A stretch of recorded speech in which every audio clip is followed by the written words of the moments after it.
Seoul's first snow of the season last evening caused a major commuter crisis, as a sudden burst of snowfall led many drivers to abandon their cars and head for the subway, while some passengers stuck on buses chose to get off and walk. South Korea says it's not considering linking the release of its citizens detained in North Korea with the repatriation of unconverted long-term prisoners of war in the south. This comes after a news report cited Seoul's national security advisor as saying the government is weighing the possibility of connecting the two issues. Russian President Vladimir Putin said Moscow will take Ukraine's Donbas region by force, rejecting any compromise to end the Ukraine war. And amid U.S. efforts to put an end to the prolonged war, Putin also said his 5-hour talks with American envoys at the Kremlin on Tuesday were useful, but also difficult work. Hello and thanks for joining us on Arirang News. We begin today with the first snow of the season in the capital that turned into a major evening commute disaster due to a sudden burst of heavy snowfall and icy road conditions. Our Lee Seung-jae starts us off. Seoul's first snow of the season turned into a major commuter crisis on Thursday evening as a sudden burst of heavy snowfall and icy road conditions caught people off guard. What began as light flurries quickly intensified, sending workers rushing home in frustration rather than excitement. Snowfall thickened within minutes. With visibility low and cars barely moving, commuters voiced complaints that the first snow felt more like a full winter storm. Many abandoned their cars and switched to taking the subway, creating severe crowding underground. Some passengers trapped on buses chose to get off and walk. A heavy snow advisory issued for all of Seoul at 6 p.m. was lifted 2 hours later, but the impact lasted far longer. One office worker reported that a 30-minute commute stretched to 3 hours. Many also expressed frustration over the lack of de-icing work, despite snow being forecast. There's no de-icing done and the buses are stuck and blocking everything. The roads have not melted at all, and if the temperature drops any further, this whole area might turn into ice. It is honestly terrifying. As roads froze, multiple accidents were reported, and residents criticized Seoul City and the surrounding regions for snow removal efforts that appeared ineffective against the snowstorm. Prime Minister Kim Min-seok received an emergency briefing and ordered an immediate, coordinated response. According to the Prime Minister's office, he directed the Ministry of the Interior and Safety to work with Seoul City and other local governments to begin rapid snow removal and de-icing on major roads. He also instructed authorities to impose traffic controls and detours when needed. The Korea Expressway Corporation and the National Police Agency were instructed to ensure highways remained safe by implementing immediate de-icing and detour guidance. Local governments were told to stabilize public transportation by extending subway services, rerouting buses, and preparing emergency shuttle options. Lee Seung-jae, Arirang News. South Korea's 30-month-long current account surplus continued in October, but the surplus was about 50% lower than in September. The Bank of Korea announced on Friday that the preliminary current account surplus registered for October stood at $6.81 billion. The drop was largely due to fewer working days during the extended Chuseok holiday and the absence of large one-off exports of ships. Exports were down 17% from September and fell 4.7% compared to the same period the year before. Imports also fell by 5% compared to the same period last year. The current account shows the balance of imports and exports, as well as other money flows into and out of the country. In other news, South Korea says it's not considering linking the release of its citizens detained in North Korea with the repatriation of unconverted long-term prisoners here, but it will address each of them. Our Kim Bo-kyung tells us more. The South Korean government is planning to repatriate unconverted long-term North Korean prisoners of war on humanitarian grounds and is reviewing related measures. But it is not going to happen via a swap with South Korean detainees held by the regime. This is according to a Unification Ministry statement on Thursday, which followed an NK News report that cited Seoul's National Security Advisor and stated that Seoul was mulling linking the two issues. There are up to 6 elderly North Koreans here who have yet to renounce their communist beliefs. And one of them, Anak-sup, who is in his 90s, recently called for repatriation to the north. The Unification Ministry said it recognizes the urgent need to resolve the detainee issue and that it was trying to address it through dialogue with the north. Currently, a total of 6 South Korean nationals are known to have been detained by the regime between 2013 and 2016. 3 missionaries, Kim Jong-uk, Kim Guk-gi, and Chae Chung-gil, and 3 North Korean defectors. When inter-Korean dialogue was taking place, the South raised the issue with the North multiple times. For example, during the inter-Korean high-level talks held in June 2018, the then unification minister brought the matter up, and North Korea's chief delegate said that related agencies were thoroughly reviewing it. The ministry said it is in regular contact with the families of the detainees, noting that in late September, Unification Minister Chung Dong-young met with the missionaries' families. International cooperation is underway as well. One expert says there is little possibility of resolving the issue promptly, as Pyongyang has officially pronounced that the two Koreas are two hostile states, although it is meaningful to constantly raise the issue. Keeping the detainee issue in the public spotlight can put pressure on North Korea. Even though it's hard for North Korea to respond positively right now, this attention might make them look at the issue again. And if it helps reopen inter-Korean talks, the detainee issue could become one of the first topics on the agenda. For now, the detainees' whereabouts and whether they are alive or not remain completely unknown. Kim Bo-kyung, Arirang News.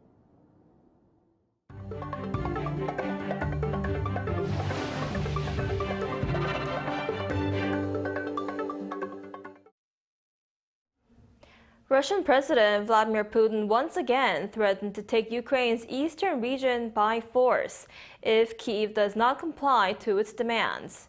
Meanwhile, as the U.S. continues its efforts to strike a deal to end Russia's invasion of Ukraine, Putin said his recent talks with U.S. envoys were useful. Our Oh Soo-young reports. Russian leader Vladimir Putin has warned that Moscow will seize Ukraine's eastern region of Donbas if Ukrainian troops do not withdraw from the area. This came in an interview with India Today, before the Russian leader left for a trip to New Delhi. He told the Indian Daily that he intends to liberate Donbas and Novorossiya at any cost, by military or other means, according to Russian state media TASS. Amid the United States' efforts to end the near 4 years of war, the Kremlin has been demanding Ukraine hand over territory in the Donbas region, 85% of which is currently under Russian control. This comes after US President Donald Trump claimed his negotiators believe the Russian leader would like to end the war after talks over a peace plan in Moscow on Tuesday. Last week, the Trump administration's 28-point draft proposal was leaked and criticized for largely reflecting the Kremlin's main demands, including Ukraine giving up territory, limiting its military, and dropping its efforts to join NATO. The proposal has reportedly been revised since then, with input from Kyiv and European nations, but the details have not been disclosed. Putin said his 5-hour talks with US envoys at the Kremlin on Tuesday were necessary and useful, but also difficult work. While deeming some proposals unacceptable, Putin said he believed the US leader is sincere. We had a feeling, and even more than a feeling. I had no doubt that President Trump has sincere desire. Well, let's not talk about what's the cause of it, but what dictated this sincere desire, but it is there, in place for sure. The United States and President Trump, indeed, they have their own understanding of why it needs to end, and as soon as possible. Putin has previously said he is generally on board with Trump's proposals as a basis for future agreements, while threatening continued military advancement should Ukraine refuse to comply. Ukrainian President Volodymyr Zelensky has refused to cede territory and has called for a security guarantee from the West. Trump's envoy Steve Witkoff is due to meet Ukraine's team in Florida after returning from Moscow. According to German news outlet Der Spiegel, European leaders are skeptical of Trump's peace deal efforts. On Thursday, the publication reported that in a call between Zelensky and other European leaders, French President Emmanuel Macron warned that the United States could betray Kyiv on territorial concessions without clarity on security guarantees. German Chancellor Friedrich Merz reportedly told Zelensky that US negotiators are, quote, playing games and that he should be very careful for the next few days. Oh Soo-young, Arirang News. Shifting gears, U.S. authorities have arrested a suspect accused of planting 2 pipe bombs outside the Republican and Democratic National Committee headquarters on the eve of the January 6th riot in 2021. The Justice Department says 30-year-old Virginia resident Brian Cole Jr. was taken into custody without incident and has been charged with using an explosive device, with additional charges possible. The arrest follows nearly 5 years of investigation involving 3 million lines of data and a $500,000 reward. Authorities traced phone records, CCTV footage, and purchase histories tying Cole to bomb-making materials. The devices never detonated and were discovered as rioters breached the Capitol. Meanwhile, Google Korea announced Thursday the top search words of the year based on which keywords saw the largest increase among Korean users. The company says 2025 search trends show a strong turn toward active interest in politics, the economy, government policy, and major social issues. Searches related to public support programs grew sharply, making the application method for the government's livelihood recovery consumer coupon the #1 rising query in the how-to category. 2025 presidential election became the fastest growing search term in the news category. And K-content also continued its global momentum. In the film sector, KPop Demon Hunters ranked first, followed by Bong Joon-ho's Mickey 17. And South Korea is positioning digital innovation at the center of its disaster response policy and inviting the world to join. The Interior Ministry brought together diplomats to share how technology is reshaping public services, such as climate resilience. Our Buniran files this report. The Ministry of the Interior and Safety hosted a year-end luncheon and policy briefing on Thursday, with diplomatic representatives from 93 countries in attendance, and shared the administration's progress over its 6 months in office. Minister Yoon Ho-jung highlighted the importance of sharing experiences and achievements within the international community for policy cooperation. He went on to outline Korea's approach with 3 key values. Based on the values of participation, solidarity, and innovation, we are opening a new future built on democratic governance, AI technology, and the pillars of balance and inclusion. The challenges Korea is working to address, from climate risks to digital transformation, are issues shared by countries around the world, making innovation a common mission. I had the chance, for example, recently, to give you an example, to visit K-Water. And K-Water actually showed us what they are doing, building digital twins and using AI to create models of flood situations. And that's something that is also very interesting for us in Luxembourg, because we're also prone to flood disasters. At the Han River Flood Control Office located in Seoul, analysts use technology such as artificial intelligence and digital twins to help carry out its missions to track and manage flooding. As one of the 4 flood control centers around the country, it uses digital twin technology to forecast situations around the country without actually visiting the site. Specific scenarios can be replicated in a digital format for more than 3,000 rivers across the country, meaning that flooding risk management can take place on a national scale without needing observation stations at each location. Another advantage of having a digital system is that analysts are able to not only access multiple sources of data, but they are also able to access them all at once. With AI and data becoming the standard for efficient public service, joint policy collaboration is increasingly vital to keep pace with rapid technological and environmental changes. Moon Hae-ryun, Arirang News.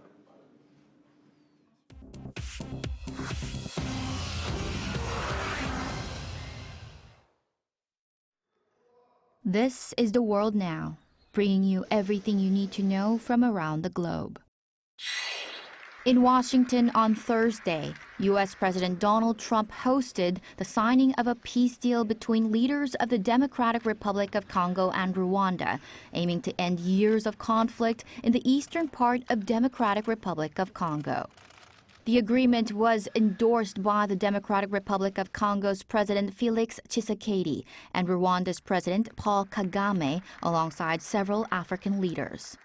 The summit followed intense fighting between the Congolese army and Rwandan-backed Congolese M23 rebels, who are not present and continue to hold key areas in the east of the country.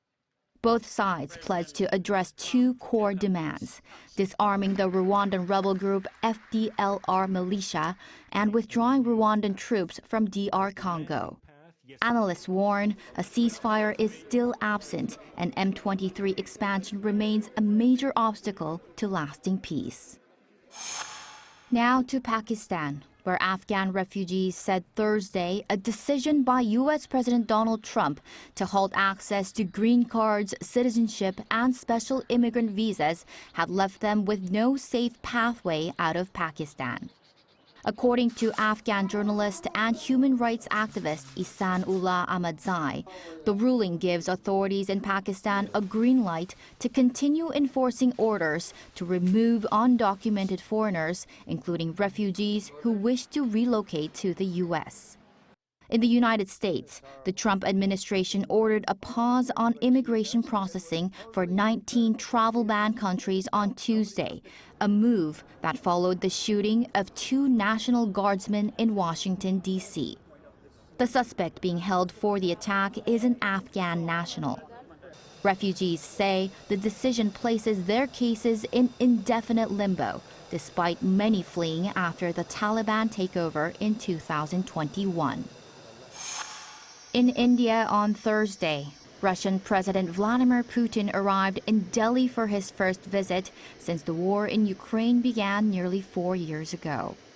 Indian Prime Minister Narendra Modi personally met him at the airport, a rare gesture as the two leaders begin a two-day summit focused on expanding economic and defense ties. Putin's trip comes as India faces its most difficult geopolitical climate in years, amid tensions with China, weakened ties with the U.S., and Western pressure over its Russian oil purchases. Formal talks between Modi and Putin are scheduled for Friday.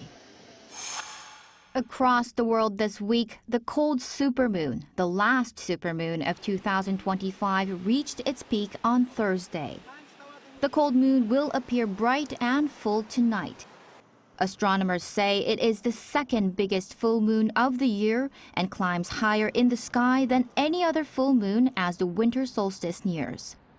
The next supermoon will be the wolf moon on January 3rd, 2026. Chu Ji-hyun, Arirang News.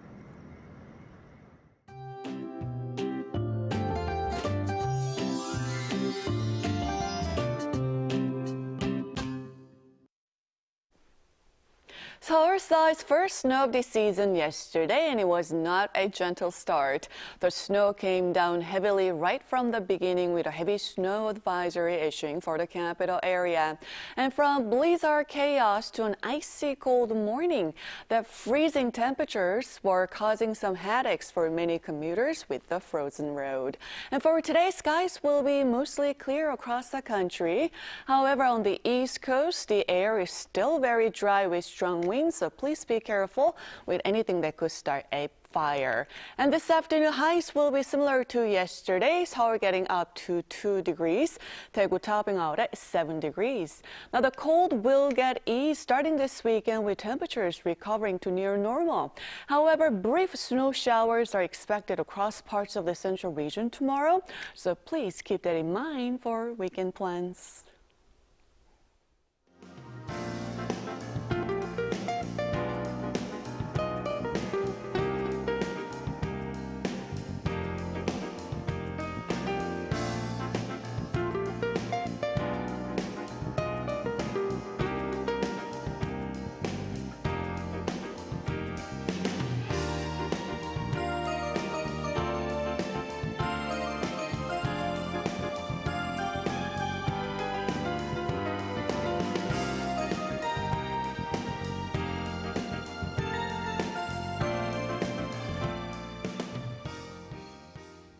That's all we have for today's noon edition of Arirang News. Thank you for watching. We'll be back at 5 p.m. Korea time. Stay tuned.